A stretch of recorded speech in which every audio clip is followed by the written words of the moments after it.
Hey guys, this is the LoafNest, and first I just want to start out by saying thank you to the seller for gifting me the LoafNest in exchange for my honest review, but all opinions are my own.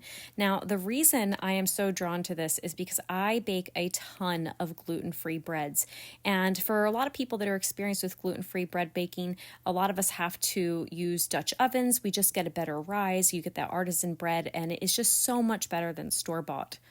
The problem with your standard Dutch oven is that sometimes the loaf will flatten out and it won't get as high of a rise, but that is not the case that I'm finding with the LoafNest. I've done several experiments using this to see how well and what the best way to use it with gluten-free bread is, and it's not going to be exactly the same as when you're doing gluten bread, but it does have some similarities.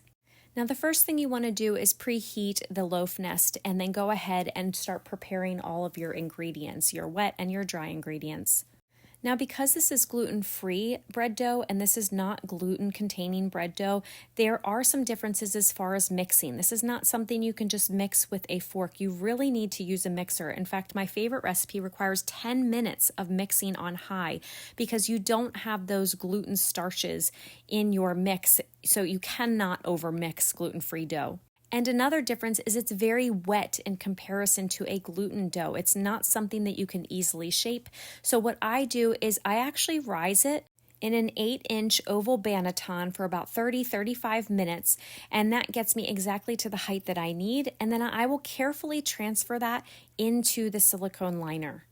If you just put the dough into the silicone liner straight out and not in the banneton, you will find that the liner it gets too misshapen. It's really not a great solution as far as using it for gluten-free dough. So it is better, in my opinion, to rise it in a banneton in that size, the 8-inch, and that works perfectly.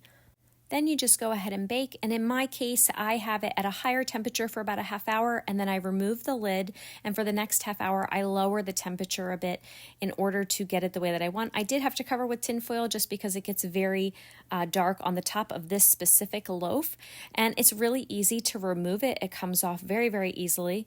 And look how wonderful this looks. It had such wonderful oven spring. It's big, it's crispy, so much bigger than any store-bought one.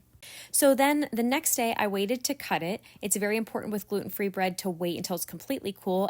And it was amazing. So if you're wondering if the LoafNest will work for gluten-free bread, I can assure you it does, and it's wonderful.